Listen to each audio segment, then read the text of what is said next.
நண்பர்களே வணக்கம். இன்றைக்கு நாம் சொல்ல போகிற விஷயம் என்னவென்றால், தங்க விலை அதிகமாக இருக்கிறது. அதே நேரத்தில் இது ஒரு 10 வருஷத்தில் வளர வேண்டியது ஒரு 5-6 மாதங்களிலே வளர்ந்து விட்டது. இதை அநேகர் உங்கள் நகை அடகில் வைத்திருந்தால் அதை நல்ல விலைக்கு நாங்கள் பணம் கட்டி மீட்டு விற்று தருகிறோம் மார்க்கெட்டு விலை என்று கூறுகிறார்கள். இது முத்தூட் ஃபைனான்ஸு, மணப்புரம், இப்படி பல நிறுவனங்களில் வேலை செய்த இளைஞர்கள் எல்லோரும் இன்ஸ்டாகிராம், ஃபேஸ்புக்கு இதில் விளம்பரம் கொடுத்து செய்கிறார்கள். மேலும் மேக்ஸ் கோல்டு, அட்டிகா, இன்னும் பெஸ்ட் மணி கோல்டு, இப்படிப்பட்ட நிறுவனங்கள்லாம் குக்கிராமங்களில் கூட வந்துவிட்டது.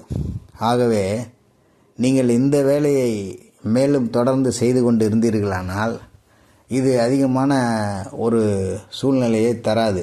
ரெண்டாவது, இன்றைக்கு 13,000 ரூபாயை தங்கம் தொட்டுவிட்ட நிலையில் நீங்கள் என்ன செய்ய வேண்டுமென்றால், இந்த நகை பழைய நகை வாங்கி விற்கும் வியாபாரம் நலிவடைந்து விட்டது. அப்படிங்கிறதற்கு காரணம், அநேகர் இந்த தொழிலில் வந்து விட்டார்கள். அது மகிழ்ச்சி தான். அதில் அனைவரும் இந்த பழைய நகை வாங்கி விற்கும் வியாபாரத்தில் அதிகமாக இறங்கி வேலை செய்கிறவர்கள் யார் என்றால் தமிழர்கள். ஏனென்றால் இதை பரம்பரை தொழிலாக வைத்திருக்கக்கூடிய,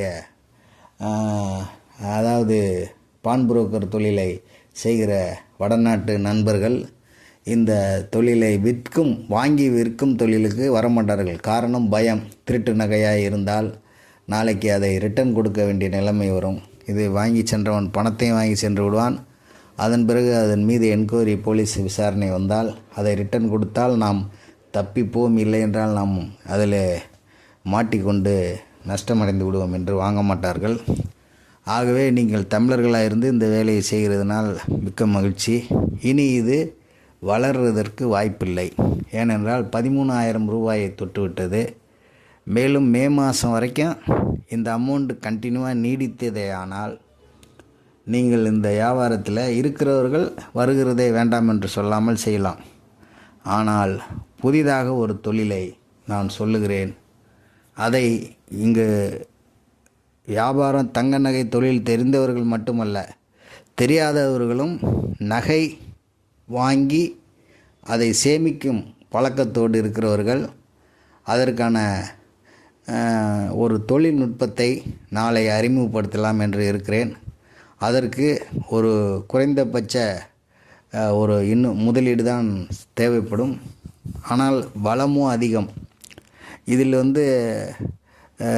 ஜாதி மத பேதம் கிடையாது. அந்த தொழிலுக்கு, அந்த தொழிலில் நேர்மை மட்டுமே முதலீடு. அடுத்ததாக அவர்களுக்கு அதில் இருக்கிற என்ன மாதிரி புரிதல் தேவையோ அந்த புரிதலை அவர்கள் சரியான முறையில் கற்றுக்கொள்ள எங்களுடைய ஒப்பீனியனின் மூலம் அவர்கள் செய்யும் பொழுது, எங்களுடைய அறிவுரையின் மூலம் அவர்கள் செய்யும் பொழுது வெற்றியடைந்து ஓராண்டிலே கோடிகளை தொடக்கூடிய ஒரு சூழ்நிலை வரும். அதை நாளைக்கு அறிமுகப்படுத்துகிறேன். நன்றி, வணக்கம்.